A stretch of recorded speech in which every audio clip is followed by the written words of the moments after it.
always at least two sides to a story. In this programme in Film Century, we're going to look at the coming of independence in West Africa from a British and from an African viewpoint. The two countries we feature are Ghana and Nigeria. This is a British newsreel, typical of many made about royal visits to African countries which were about to become independent. Excitement in Accra, capital of the Gold Coast, reached its first climax with the preparations for welcoming the royal visitor.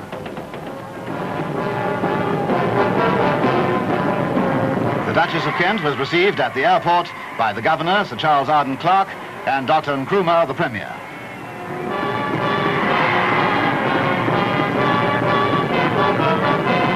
Many presentations were made to Her Royal Highness, who had come to represent the Queen at the independence celebrations.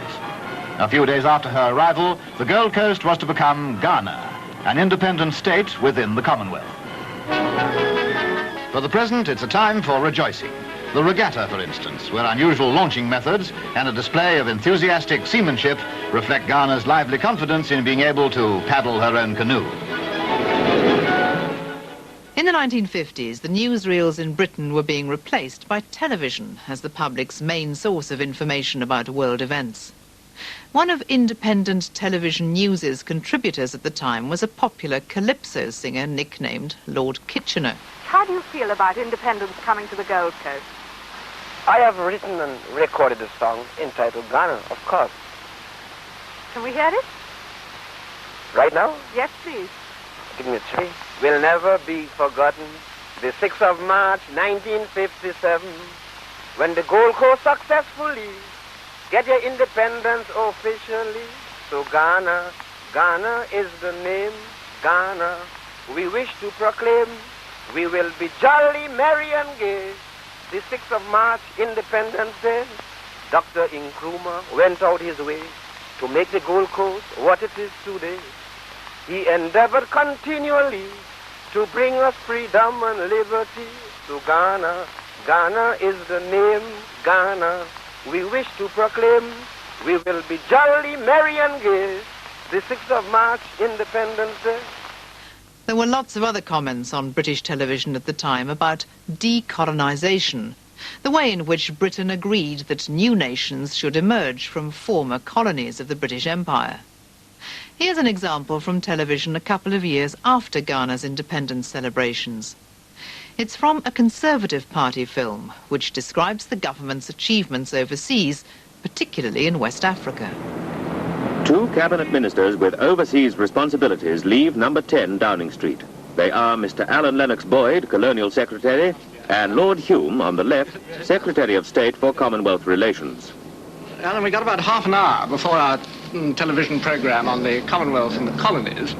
Would you like to start? Because I can't really see how you can get a true picture of the modern Commonwealth unless we have the up-to-date and modern version of the colonial policy. And so, presently, they come together again to be filmed for this broadcast. Well, Alec, we were talking about the dramatic advances there have been in British colonial territories since we became responsible. Take Ghana, for example. Ghana was then the Gold Coast and a colony. During our period of office, we've seen it become an independent member of the Commonwealth with all the rights and responsibilities that go with that.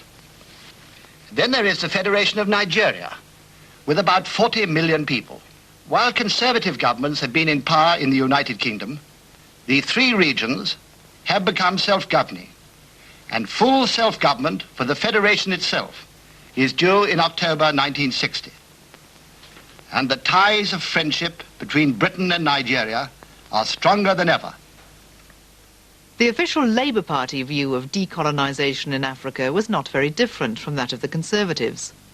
This is Hugh Gaitskell, Labour Party leader of the opposition at the time, giving his opinion to ITN.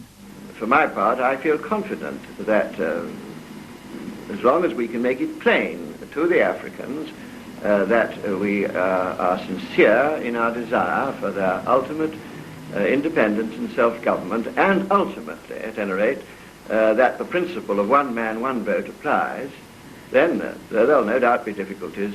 I think that we shall emerge into a new Africa with a large number of free, independent states, which I hope myself will remain in the Commonwealth. The march to self-government is going to go pretty fast. I think we have to allow for that. Ghana went on to become a republic in the following year, 1960. There was concern in Britain that Dr. Nkrumah, who had championed the cause of African freedom for many years, might leave the Commonwealth when he became Ghana's first president and abolish parliamentary democracy. ITN's reporter Reginald Bosanquet asked Dr. Nkrumah about rumours that his portrait was going to appear on the new currency. What is the reason for that? Oh, it's not a matter which I'm interested. I think it's a matter which concerns the party. The party matter, The party is it? matter. Now, this has never happened before in the Commonwealth. A party leader has never had his head on the currency. Do you think it's a good thing? It depends upon the circumstances surrounding the case, you see. Don't you think you might spend a lot of money printing the currency, and then if you lost an election, the opposition would have to withdraw it from circulation? Remember that the people always decide these matters. When we start to look at films made by Africans about African independence, we don't hear about those sorts of problems. New nations were being born, and we hear about the great sense of optimism that being part of a new nation creates. This is part of a film the new Ghana Film Unit made on the 30th of June 1960, the day Ghana became fully independent within the Commonwealth, adopting a republican constitution on the next day. Republic. Yes, it's here at last. A time of excitement and celebration. A time of friendship. We now have freedom. Ghana, land of freedom. Toils of the brave and the sweat of their labors. Toils of the brave which have brought results. Yes, a time of friendship. Friendship with the people of Britain, friendship among ourselves. Friendship with all nations that respect the equality of man. That's how it goes in Ghana. All who are able come to the capital for the celebrations. They come from everywhere. Kumasi, Tamale, Cape Coast, Getokrachi, from big places and little places. From towns everyone knows about, from villages you've never heard of. Some of us travel in comfort, and some of us, well, in less comfort. But we all get here, in aeroplanes, trains, buses, mummy wagons, piled in lorries, by every possible means of transport. Unlike some places up and down the world when changes happen, there is no trouble here, no upset, no panic. Not the slightest sign of it, not the slightest reason for it. We've been looking forward to this big day in Ghana's history. We've been preparing for Republic Day, voting for it, agreeing with it, wanting it, and now it's here, and we are here too, right on time. VIPs arrive from the great capitals of the world. Mr. Hare and Mr. Lemon from the United States are greeted by American Ambassador Mr. Flake. And VIPs who don't come from the great capitals of the world, but from the villages and towns of Ghana, converging on Accra, coming for Republic Day. Leaders from fellow African nations. Here is Premier Mr. Foncha from the British Cameroons, along with Kofi and Kwesi and Kwame and many of their friends. Mr. Mikhail Georgadze flies in from Moscow to represent the Soviet Union. Important people and unimportant people. It's a holiday. At the same time as Ghana was proceeding towards independence, the nearby territory of Nigeria was getting ready for its independent status as a federation within the Commonwealth. The western region of Nigeria became self-governing in 1957. 2 years later, its television station was opened, the first in Africa. Men at work. This is a very familiar sight in the western region of Nigeria today. Men at work on the building of new schools. Men working on the land, on new hospitals, fine new roads, on all kinds of new schemes for development and progress. But these men are working on something new and exciting, not only for the western region of Nigeria, but for the whole of Africa. WNTV, first in Africa. This is the call sign and symbol of the Western Nigeria Television Service.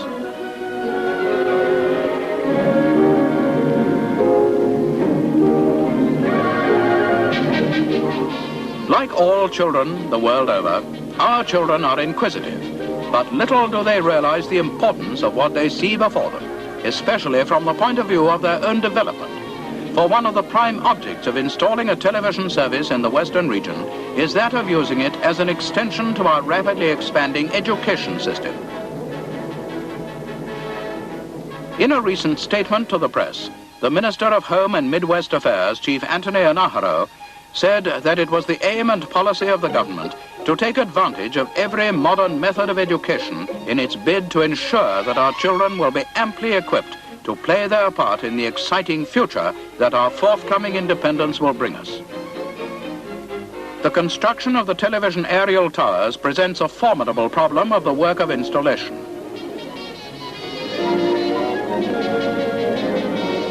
The first tower, which is 250 feet high, is adjacent to the Mapo Hall in Ibadan. The transmission from it will cover an area of approximately 40 miles in any direction from Ibadan. This work is being carried out by Nigerian workmen under the supervision of a specialist from the United Kingdom. The message of this film is that new technologies will transform the world of the newly independent nations. Up in the recording room and down on the studio floor, and indeed all over the building, people were preparing equipment for the arrival of His Excellency. Cameramen had been stationed along the route looking for the first appearance of the car. Dr. Benjamin Nnamdi Azikiwe had been Prime Minister of the eastern region of Nigeria, and when Nigeria became independent in 1960, he became Governor General and later President. This is an example of Federal Nigerian News, part of the newly independent Nigerian Public Information Service. A set had been built representing the interior of State House, and His Excellency here took his place before the cameras.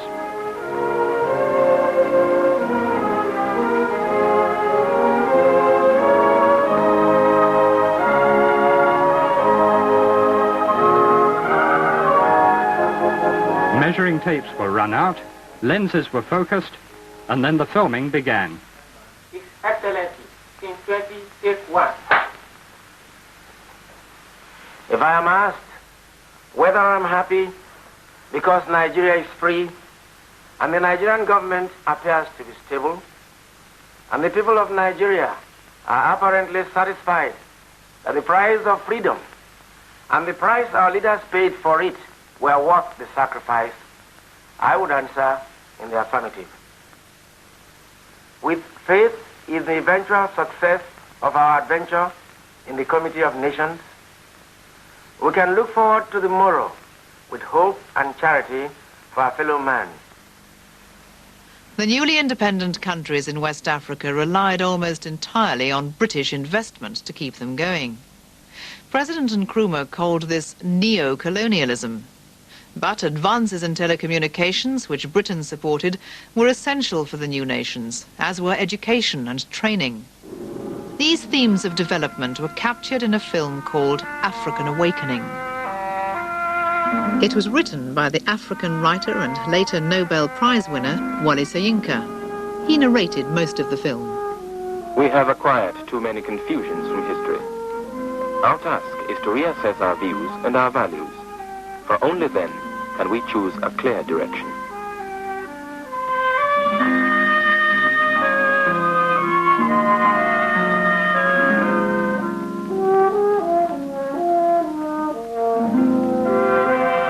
The film is about pride in African culture and its place in Africa's past and future. Here, we have something to give, something to show to the world. It may not be in Sputniks, it may not be in ballistic missiles, but maybe in the molding of the man's mind. It may be in the rediscovering of the making of the African and his contribution to the world. At Kumasi, The Vice-Chancellor, Dr. Baffour, spoke to an audience at one of Ghana's universities. I speak to all men, everywhere. I am the African.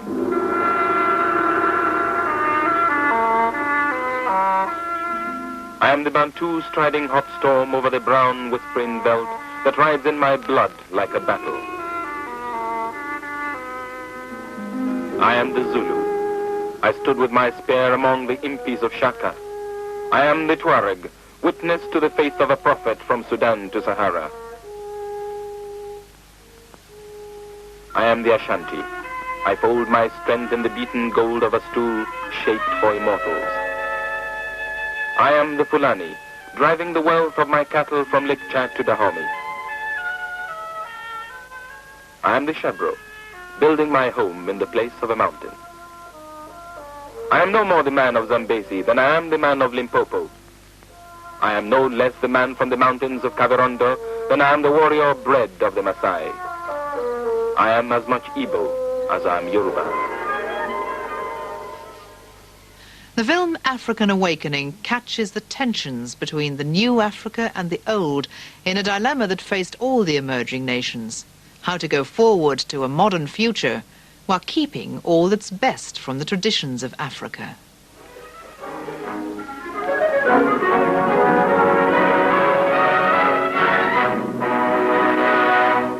Good evening, and welcome once again to Your Questions Answered. Now, the first question tonight comes from Mr. Dele Oridota of Abeokuta, who asks, is it true that the traditional tribal basis of our society is a handicap to progress? Mr. Falloy, would you like to take the first shot at this one? I think that this old kinship system must give way in the face of the trend in the present, economic setup, where you have thousands of young people educated who depend solely on wages and salaries. They have no land. And, to this set of people, the old system presents, very great disadvantages. Well, that's all very well and good. But we must bear in mind that in a drive for economic development and better standards of living, we must not subject ourselves to the same social frustrations which prevail in more developed countries. Well, I welcome all these modern conveniences, washing machines, cars, living in better houses. But what is the prize? Is the prize the loss of our own culture and traditional background?